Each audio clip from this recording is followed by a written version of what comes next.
Hello everyone.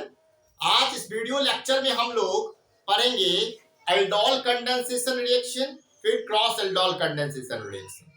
Aldol condensation और cross aldol condensation पे जाने से पहले हम लोग बात करते हैं acidity of alpha hydrogen of aldehyde and ketones के बारे में। ठीक है, तो देखेंगे सबसे पहले आपको पता ये बात की जानकारी होनी चाहिए कि अल्फा हाइड्रोजन किसको बोलते हैं, क्योंकि अभी हम तीन रिएक्शन लगातार पढ़ेंगे। Aldol reaction, aldol condensation reaction, cross aldol condensation और केनिजारो रिएक्शन। इन तीनों रिएक्शन में अल्फा हाइड्रोजन का बड़ा महत्व है। ठीक है, तो आप समझिए कि अल्फा हाइड्रोजन कहते किसे हैं। देखिए, कार्बोनिल ग्रुप और कार्बोनिल ग्रुप के जस्ट बगल में जो नेक्स्ट कार्बन है उस कार्बन को बोलते हैं अल्फा कार्बन। अल्फा कार्बन, और इस अल्फा कार्बन पर जो हाइड्रोजन होता है उसी को हम बोलते हैं अल्फा हाइड्रोजन। क्या बोलते हैं उसी को? Alpha hydrogen. ये बात में कहीं कोई डाउट नहीं। जिसके पास एटलीस्ट एक अल्फा हाइड्रोजन होगा वही एल्डोल और क्रॉस एल्डोल कंडेंसेशन रिएक्शन दिखाएगा। ठीक है, एल्डोल कंडेंसेशन रिएक्शन दिखाएगा। तो आपको पता है कि अल्फा हाइड्रोजन किसको बोलते हैं। अब क्या है, बात आगे बढ़ेंगे तो क्या होगा कि एसिडिटी ऑफ अल्फा हाइड्रोजन। आपको ये भी बात पता है कि कार्बोनिल ग्रुप में क्या होता है। कार्बोनिल ग्रुप में कार्बन और ऑक्सीजन के बीच में बॉन्ड होता है। कार्बन से ज्यादा इलेक्ट्रोनेगेटिव कौन होता है? ऑक्सीजन होता है। तो ये जो है ये कैसा ग्रुप है? ये है electron withdrawing group. Electron withdrawing group क्यों? क्योंकि ये इलेक्ट्रॉन को अपनी ओर पुल करेगा, कार्बन से लेगा। तो कार्बन क्या करेगा, अपने बगल में जो कार्बन है उससे इलेक्ट्रॉन अपनी ओर खींचेगा, अपनी ओर पुल करेगा। और इस ये जो कार्बन है, अगर कोई हाइड्रोजन है इस पे, मान के चलिए इस पे कोई हाइड्रोजन है, तो कार्बन क्या करेगा, उस हाइड्रोजन से और तेजी से इलेक्ट्रॉन अपनी ओर लेगा, क्योंकि कार्बन हाइड्रोजन के बीच में भी इलेक्ट्रोनेगेटिविटी का डिफरेंस होता है। कार्बन का जो इलेक्ट्रोनेगेटिविटी है वो होता है 2.5 और हाइड्रोजन का कितना होता है 2.1 या 2.2। ठीक है, 2.1 मानिए। तो यहाँ क्या होगा, और तेजी से जाएगा। तो जब जितना ज्यादा इलेक्ट्रॉन वो इसके पास तो एक ही इलेक्ट्रॉन होता है, एक प्रोटॉन एक इलेक्ट्रॉन, एटॉमिक नंबर भी का हाइड्रोजन का 1 ही होता है। तो इन दोनों के बीच में बॉन्ड कैसा बनेगा? बॉन्ड बनेगा एसिडिक नेचर का, यानी कि बॉन्ड बनेगा पोलर। पोलर बनेगा, पोलर बनेगा मतलब केमिस्ट्री में वीक। ये क्या करेगा, H प्लस के रूप में बॉन्ड यहां से निकल जाएगा। तो यहाँ पे प्रोटॉन के रूप में निकल जाएगा, और प्रोटॉन के रूप में बॉन्ड जो निकलेगा तो ये जो है ये क्या है, एसिडिक इन नेचर। ये क्या बताता है कि क्या है, ये एसिडिक इन नेचर है, ये बात बताता है। क्योंकि प्रोटॉन अब यहां से निकलेगा, जैसे ही प्रोटॉन निकलेगा तो हम क्या करेंगे, जैसे देखिए यहाँ पे CH3CHO एसिटल्डिहाइड है। ठीक है, अब ये जो कार्बन हाइड्रोजन का बॉन्ड है वो कैसा होगा, पोलर होगा, वीक होगा, आपको पता है। तो यहां से क्या होगा, एसिडिक नेचर का होगा, कोई बेस आएगा और इस हाइड्रोजन को, इस H प्लस को, इस प्रोटॉन को एब्स्ट्रैक्ट करेगा। जैसे ही बेस यहां से इसको लेके निकल जाएगा तो यहाँ पे इस कार्बन के पास क्या बचेगा, तो इस दोनों के बीच में जो बॉन्ड है वो क्या होगा, ब्रेक होगा कि नहीं, कार्बन हाइड्रोजन के बीच में। अब बॉन्ड ब्रेक होगा तो कार्बन क्या करेगा, इलेक्ट्रॉन को अपने ऊपर ले लेगा। ठीक है, और हाइड्रोजन फिर यहां से निकल जाएगा। तो यहाँ पे क्या बना, CH2 माइनस। ठीक है, अब देखिएगा क्या होगा, तो यहां से क्या हो रहा है, तो CH2 माइनस यहां से निकल गया, CO इस तरीके से बन गया। अब क्या होगा, इसके ऊपर आ गया CH2 पे आ गया क्या, lone pair with minus sign. अब ये जो lone pair with minus sign है वो यहाँ पे आ जाएगा तो बन जाएगा डबल बॉन्ड। अब जैसे ही यहाँ डबल बॉन्ड आ गया तो कार्बोनिल ग्रुप के पास से तो डबल बॉन्ड बनाना संभव नहीं है, क्योंकि कार्बन के तब कितने बॉन्ड बच जाते हैं, 5। तो कार्बन कभी भी 5 बॉन्ड नहीं बना सकता, क्योंकि कार्बन इज टेट्रावेलेंट। तो अब यहाँ से क्या होगा, तो ये जो बॉन्ड का जो इलेक्ट्रॉन था वो ऑक्सीजन अपने ऊपर ले लेगा, तो ऑक्सीजन पे आ जाएगा माइनस चार्ज। इसको बोलते हैं रेजोनेंस स्टेबलाइज्ड एनोलेट आयन बोलते हैं। ठीक है, अब हम लोग बात करते हैं aldol condensation, cross aldol condensation की। पहले आप इतना नोट कर लीजिए, ये एक तरीके का बेसिक था। एसिडिटी बता रहा है कि एसिडिक क्यों होता है, क्योंकि H प्लस आयन यहाँ से रिलीज हो रहा है तो एसिडिक नेचर के होंगे ही। ठीक है, कार्बोनिल ग्रुप क्या है, इसका नेचर कैसा है, इलेक्ट्रॉन विड्रॉइंग नेचर है। तो अगर इलेक्ट्रॉन विड्रॉइंग नेचर है तो इलेक्ट्रॉन को विड्रॉ करेगा। जैसे वो कार्बन से लेगा, कार्बन दूसरे कार्बन से इलेक्ट्रॉन लेगा। अब उसके पास अगर संयोग से अल्फा हाइड्रोजन है तो अल्फा हाइड्रोजन से और तेजी से लेगा इलेक्ट्रॉन। तो आप इसको पहले अच्छे से कॉपी में नोट डाउन कर लीजिए, फिर हम और आगे बढ़ते हैं aldol condensation, cross aldol condensation की तरफ। अब देखते हैं एल्डोल कंडेंसेशन रिएक्शन। अब इस रिएक्शन में क्या होता है आपको पता होगा कि those aldehyde और ketone which have at least one alpha hydrogen, ये बात एकदम ध्यान में रखिएगा, वैसे एल्डिहाइड या कीटोन जिनके पास कम से कम which have at least one alpha hydrogen, अभी हम बताएं कि अल्फा हाइड्रोजन किसको बोलते हैं, वैसे एल्डिहाइड और कीटोन जिसके पास एटलीस्ट एक अल्फा हाइड्रोजन होंगे, वही जो है undergo condensation reaction in the presence of dilute alkali gives aldol और ketol is called aldol condensation reaction. आपको पता होगा इस रिएक्शन में क्या प्रोडक्ट मिलता है, एल्डोल और कीटोल। अब ये एल्डोल कीटोल क्या है उस पर बात करते हैं। तो एएलडी जो है वो क्या हो गया, ALD stand for aldehyde, ALD से क्या समझते हैं, एल्डिहाइड, और ओएल जो है वो क्या हो गया, अल्कोहल। तो एक ही कंपाउंड जिसमें एल्डिहाइड और अल्कोहल का फंक्शन हो, यानी CHO और OH दोनों होगा, उसको क्या बोलते हैं हम लोग, एल्डोल बोलते हैं। और इसी तरीके से कीटोन और अल्कोहल का होगा, उसको क्या बोलते हैं, कीटोन। ये बात आपको पता चल गया। अब हम देखते हैं पहले बात समझते हैं कि कौन कौन ऐसे कंपाउंड है जो ये रिएक्शन शो नहीं करते। तो इसमें जैसे देखिए फॉर्मल्डिहाइड हो गया, फॉर्मल्डिहाइड आपको जैसे ही देखने को मिले ऑब्जेक्टिव में पूछ ले कि, तो आप सीधे बताएंगे कि फॉर्मल्डिहाइड जो है वो ये रिएक्शन नहीं शो करता, टिक लगाइएगा फॉर्मल्डिहाइड। बेंजल्डिहाइड भी जो है वो एल्डोल कंडेंसेशन रिएक्शन शो नहीं करता है। एसीटोफिनोन भी ये रिएक्शन शो नहीं करता है। अब ये क्यों नहीं करता, क्योंकि देखिए, क्योंकि इसके पास अल्फा हाइड्रोजन नहीं है। पहले ही हम बता दें कि जिसके पास कम से कम एटलीस्ट वन अल्फा हाइड्रोजन होने चाहिए। देखिए यहाँ पे जो कार्बोनिल ग्रुप है इसके बगल में कोई कार्बन नहीं है, ना इस साइड ना इस साइड, क्या है, हाइड्रोजन। तो कार्बोनिल ग्रुप के बगल में जो कार्बन होता है उस कार्बन को हम अल्फा कार्बन बोलते हैं, और उस अल्फा कार्बन पर जो हाइड्रोजन होता है उसे हम अल्फा हाइड्रोजन बोलते हैं। तो अगर अल्फा हाइड्रोजन नहीं है तो फॉर्मल्डिहाइड ये रिएक्शन शो नहीं करेगा। अब यहाँ पे देखिए बेंजल्डिहाइड के केस में वो तो कंफ्यूज होते हैं कि कार्बोनिल ग्रुप पे तो कार्बन है, देखिए ये वाला, तो देखिए कार्बोनिल ग्रुप पे तो के बगल में कार्बन है, तो ये अल्फा कार्बन तो है, लेकिन ये जो अल्फा कार्बन है ये दो कार्बन से ही जुड़ा हुआ है, इस अल्फा कार्बन पर कोई हाइड्रोजन नहीं है, इसलिए बेंजल्डिहाइड के पास जो है भी अल्फा हाइड्रोजन नहीं है, और अल्फा हाइड्रोजन नहीं है, इस कारण से बेंजल्डिहाइड क्या नहीं कर सकता है, तो बेंजल्डिहाइड जो है वो एल्डोल कंडेंसेशन रिएक्शन शो नहीं कर सकता है।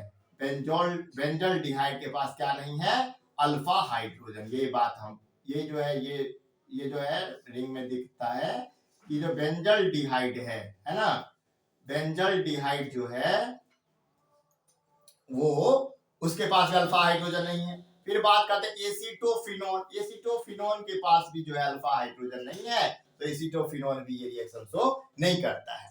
अब रिएक्शन कौन शो करता है, तो एसीटल्डिहाइड। देखिए एसीटल्डिहाइड है 2CH3CHO एसीटल्डिहाइड है, उसका रिएक्शन करवाते हैं हम लोग डाइल्यूट सोडियम हाइड्रोक्साइड के साथ, ठीक है, या बेरियम हाइड्रोक्साइड के साथ। जैसे ये रिएक्शन होता है तो क्या देखते हैं कि एक कंपाउंड ऐसा बनता है जिसमें दो फंक्शनल ग्रुप होता है, एक CHO मींस एल्डिहाइड का फंक्शनल ग्रुप अल, और एक देखते हैं हाइड्रोक्सिल ग्रुप अल्कोहल का फंक्शनल ग्रुप है। तो दोनों के कारण इसको क्या बोला जाता है, एल्डोल, एल्डोल बन जाता है। और जब एल्डोल को हीट करते हैं तो यहाँ से वाटर एलिमिनेट होता है, एक OH यहाँ से और एक H यहाँ से, एक OH और एक H जो है वो एलिमिनेट हो जाता है वाटर, और बनता है CH3CH double bond CH CHO, यानी ब्यूटेनॉल या 1 in 1 ऑल, ठीक है, ये बन जाता है, आपका पता होगा। अगर मैकेनिज्म पूछ लिया जाए या फिर रिएक्शन याद करने में दिक्कत हो, थोड़ा सा मैकेनिज्म भी देख लेते हैं। देखिए क्या होता है, जैसे मान लीजिए एसीटल्डिहाइड है, अभी हम एसिडिटी में बताए हैं कि इसमें क्या होता है, कार्बोनिल ग्रुप होता है, जो क्या होता है, इलेक्ट्रॉन विथड्रॉइंग ग्रुप होता है। ऑक्सीजन जो है वो मोर इलेक्ट्रोनेगेटिव देन कार्बन, वो अपनी ओर इलेक्ट्रॉन पुल करता है, और जैसे ही कार्बन से इलेक्ट्रॉन वो पुल करता है तो कार्बन अपने बगल वाले कार्बन से इलेक्ट्रॉन लेने लगता है, जिस कार्बन पे ऑक्सीजन होता है उस नेक्स्ट कार्बन अल्फा कार्बन से। और जैसे अल्फा कार्बन से ये होता है तो अल्फा कार्बन क्या करता है, अल्फा हाइड्रोजन से इलेक्ट्रॉन अपनी ओर पुल करना स्टार्ट कर देता है। जैसे ये कंडीशन होता है तो इस कार्बन और हाइड्रोजन के बीच में बॉन्ड जो है वो पोलर हो जाता है, एसिडिक हो जाता है। तो यहाँ पे जो बेस है NaOH, उसमें जो OH माइनस होता है वो अटैक करता है और वाटर बना के इस हाइड्रोजन को लेके एलिमिनेट हो जाता है। बेस क्या करता है, हाइड्रोजन या प्रोटॉन एक्सट्रैक्ट करने का काम करता है, यहाँ से निकल जाता है। अब बच गया CH2 minus CHO carbon ion, और फिर इसका जब रेजोनेटिंग देखेंगे तो यहाँ पे जो lone pair with minus sign है वो यहाँ पे डबल बॉन्ड बना देगा, और जैसे यहाँ डबल बॉन्ड बन गए तो इस कार्बन के 5 बॉन्ड बनते, तो यहाँ से ऑक्सीजन एक बॉन्ड का इलेक्ट्रॉन अपने ऊपर ले लेता है, ठीक है, तो इनोलेट आयन बनता है। फिर ये तो एक मॉलिक्यूल जो CH3CHO का था उसका ये बात हुआ, दो CH3CHO है, तो दूसरा वाला जो है वो इस कार्बन आयन के साथ रिएक्शन करता है, इस पर जो lone pair with minus sign है वो इस डेल्टा प्लस, चूंकि क्या होता है कार्बन और ऑक्सीजन में ऑक्सीजन ज्यादा इलेक्ट्रोनेगेटिव है, ऑक्सीजन इलेक्ट्रॉन अपनी ओर पुल करता है तो उसके ऊपर आ जाता है डेल्टा माइनस, और कार्बन के ऊपर क्या आ जाता है डेल्टा प्लस। ये जो CH2 वाला है वो यहाँ पे टैग करता है और इसमें जुड़ जाता है, ठीक है।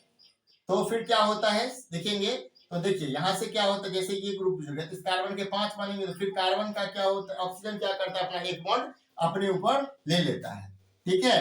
फिर क्या होगा, तो देखिए यहाँ से CH2 जो है जुड़ गया, CH2CHO, ठीक है।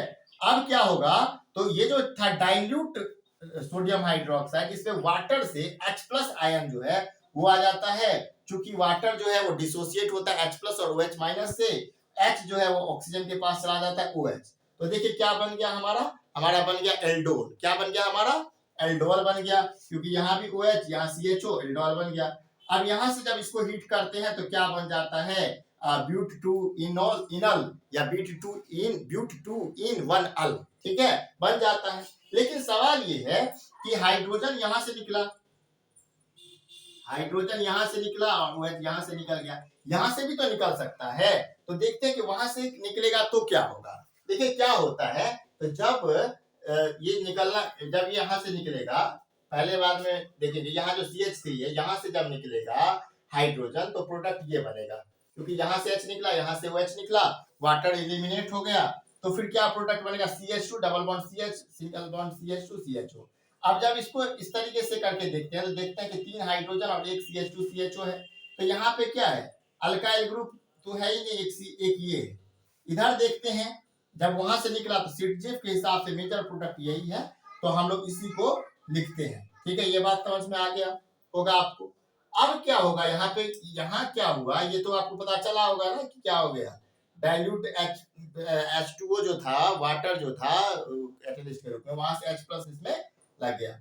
अब क्या था, तो यहाँ पे ये वाला जो प्रोडक्ट है ना, ये सिटजेफ वाला, ये जो डबल बॉन्ड का था, ये मेजर प्रोडक्ट बनेगा, ठीक है, क्योंकि यहाँ पे देखेंगे दो, एक तरफ देखेंगे यहाँ से जब लिखिएगा इस तरीके से कार्बन डबल बॉन्ड कार्बन, ठीक है, कार्बन डबल बॉन्ड कार्बन, देखिए इस पे एक तो हाइड्रोजन है, ठीक है, एक क्या है, एक है आपका CH3, एक क्या है CH3 मिथाइल अल्काइल ग्रुप है।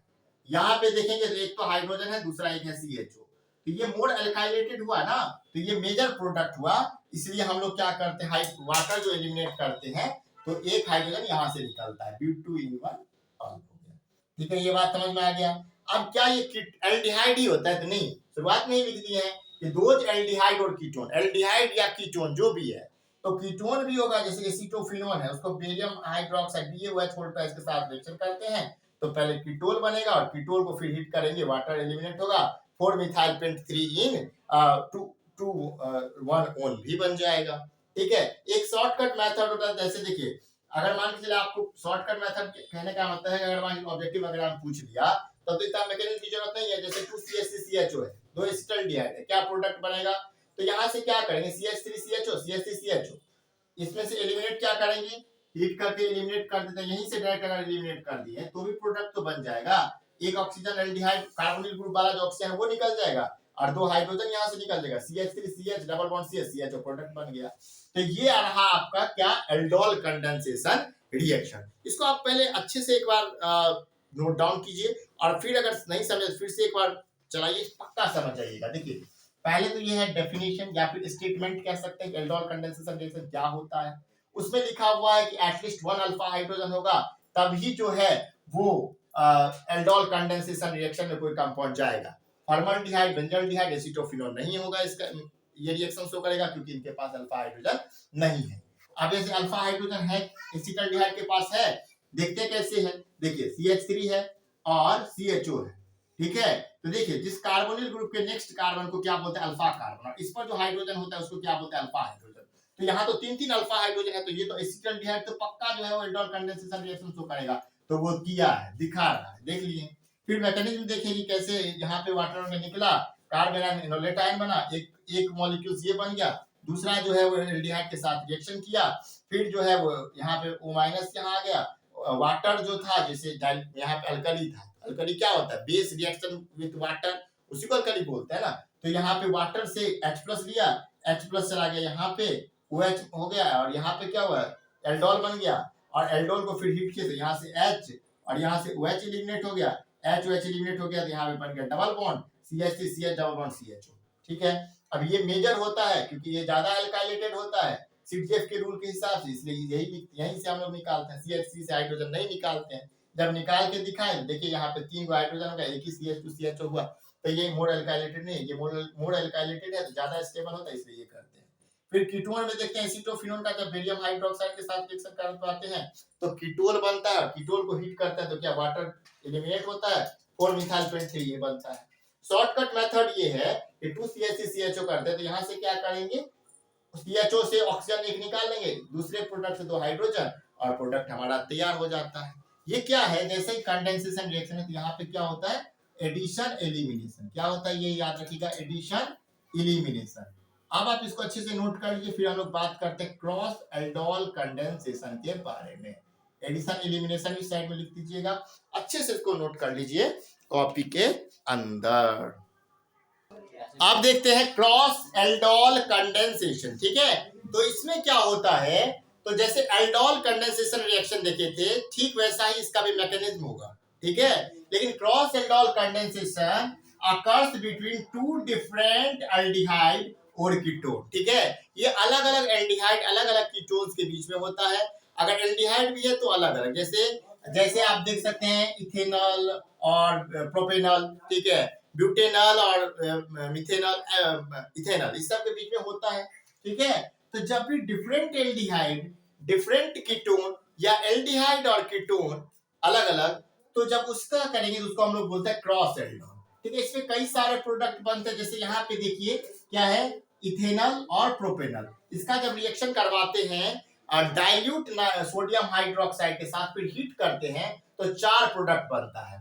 पहला तो होता है सिंपल और सेल्फ एल्डोल, मतलब कि सेम एल्डोल मतलब क्या, अगर जैसे देखिए एसिटल्डिहाइड से ही रिएक्ट करेगा तो बनेगा सिंपल और सेल्फ एल्डोल प्रोडक्ट, 2 बनेगा ऐसा, एक बनेगा ब्यूट 2 इन 1 अल, ठीक है, या ब्यूट 2 इनल, ठीक है, ये बन जाता है। या फिर देखिए 2 मिथाइल पेंट 2 इनल, ठीक है, वहीं पे देखेंगे 2 मिथाइल ब्यूट 2 इनल और पेंट 2 इनल, ये 2 क्रॉस प्रोडक्ट बनते हैं, जैसे मतलब एक इसका इससे और एक इसका इससे रिएक्शन करवाते हैं, और 2 सेम से, इसका इसी से और इसका इसी से, ठीक है, ऐसा होता है। देखिए पहला फर्स्ट का, देखिए ये फर्स्ट है, सेकंड है, फर्स्ट का करेंगे रिएक्शन डाइल्यूट है उसके साथ, और देखिए एल्डोल बना, क्या बना, एल्डोल बन गया। एल्डोल तो पता ही आपको कि कैसे बनता है, क्यों बनता है, और उसको क्यों एल्डोल बोलते हैं, क्योंकि OH भी होता है, CHO भी होता है, उसी को एल्डोल बोलते हैं। फिर इसको जब हीट करते हैं तो यहाँ से OH और यहाँ से H एलिमिनेट होता है वाटर, और बन जाता है हमारा ब्यूट 2 इन 1 अल या ब्यूट 2 इनल बन जाता है, ठीक है। फिर अगर हम देखेंगे एक प्रोपेनॉल है और ये भी प्रोपेनॉल है, दोनों प्रोपेनॉल के बीच में अगर रिएक्शन होता है डाइल्यूट सोडियम हाइड्रोक्साइड के प्रेजेंस में, और इसको हीट करेंगे तो फिर यहाँ से क्या बन रहा है, एल्डोल बन रहा है, OH भी है, CHO भी है। फिर यहाँ से क्या हो रहा है, हीट करने पर वाटर एलिमिनेट हो रहा है, और बन क्या रहा है हमारा 2 मिथाइल पेंट 2 इनल, ठीक है, ये बन रहा है। फिर हम देखेंगे फर्स्ट और सेकंड, यानी कि इथेनॉल और प्रोपेनॉल का रिएक्शन करवाएंगे, ठीक है, डाइल्यूट सोडियम हाइड्रोक्साइड के साथ, तो फिर यहाँ देखेंगे क्या बन रहा है, एल्डोल, और जब इसको करेंगे हीट तो क्या बन जाएगा, 2 मिथाइल ब्यूट 2 इनल, ठीक है।